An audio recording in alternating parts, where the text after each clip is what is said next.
Hi, boys and girls. I've got my reading glasses and I've got my reading cat. We're ready for this week's story, Castle on Hester Street.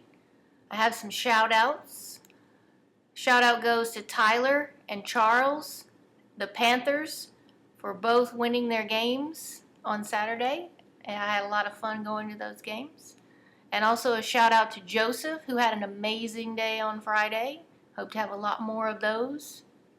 And now for the story. The Castle on Hester Street by Linda Heller. Illustrated by Boris Kulikov. Essential question. Why do people immigrate to new places?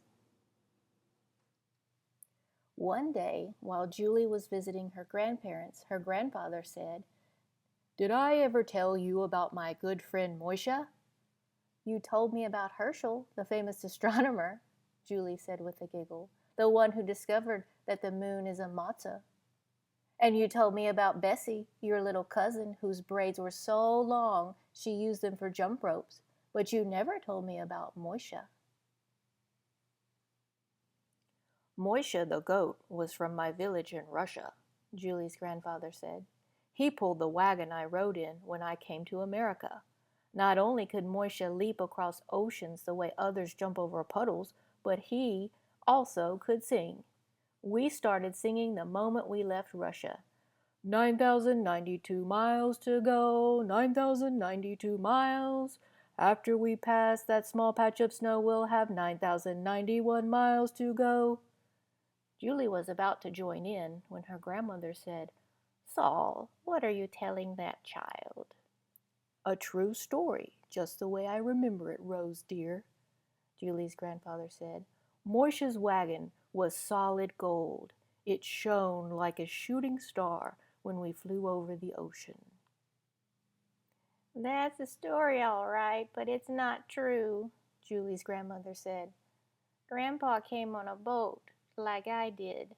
It was terrible. Hundreds of families were crowded together.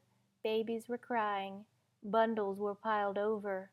The boat rocked so much I thought we would drown. But in Russia, life for Jews was very hard. We couldn't live or work where we wanted. Sometimes we were attacked just because we were Jews. We had to leave Russia any way we could."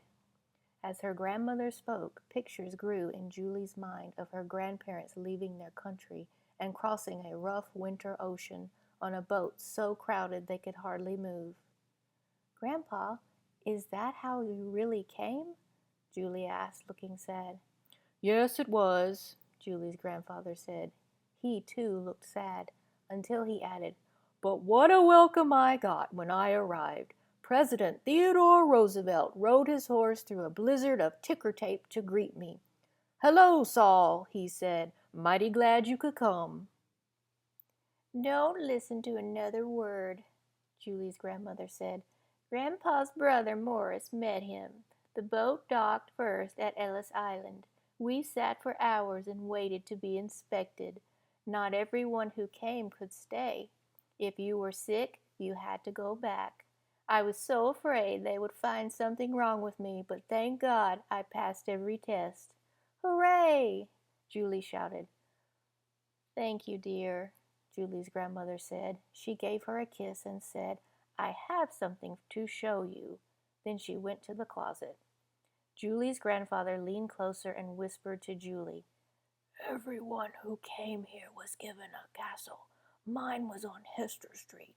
It was so tall the pigeons couldn't fly all the way up to the roof. I had to carry them there."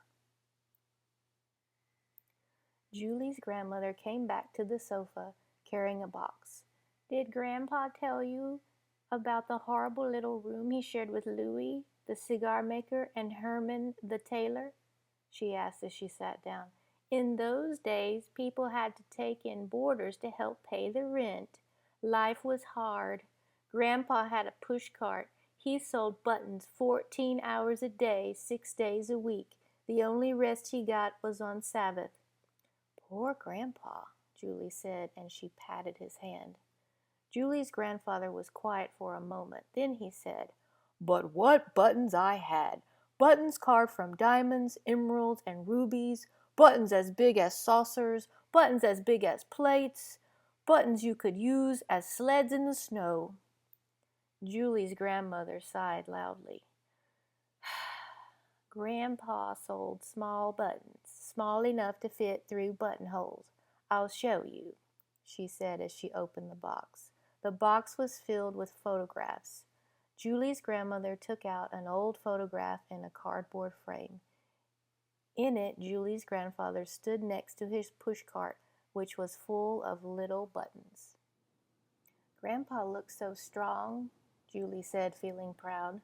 Julie's grandfather found a photograph of a young girl and showed it to Julie. This is a picture of your grandmother, he said. She was very famous in those days. Everyone spoke of Mr. Workin's beautiful daughter Rose, who stayed home all day nibbling chocolates. Her 5 big brothers had to watch so that nobody stole her away. I worked 6 days a week in a factory then, sewing dresses, but I was very pretty, Julie's grandmother said, smoothing her hair. You are still very pretty, Julie's grandfather said, and he kissed her cheek. In Russia, your grandmother sewed for royalty. She made stitches so small they couldn't be seen. People wondered how the dresses stayed together. That part is true, Julie's grandmother said proudly. As soon as I met your grandmother, I wanted to marry her, Julie's grandfather said. Every night I hired fireflies to fly over her house and spell out, Rose, my precious flower, I love you every hour. And Moisha and I sang love songs under her window. Finally, her father let me marry her. A year later, your mother was born. No one had ever seen such a beautiful child. Then Esther, Ruthie, and Benny were born, and they were just as beautiful. I made them tiny jeweled crowns, and they rode through the streets in hand-carved golden baby carriages. Enough is enough, Julie's grandmother said. From now on, I insist that Julie hear only the truth.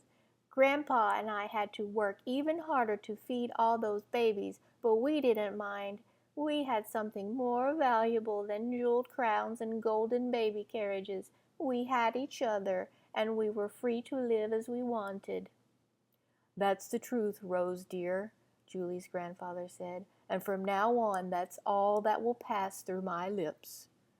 They sat quietly for a few minutes. Then Julie's grandfather smiled and whispered to Julie, Did I ever tell you about the time Moisha the goat and I sang for President Wilson? Did you like the story, Chibi? I sure did. So remember, boys and girls, always do your very best and always be kind to each other. I'll see you tomorrow. Bye.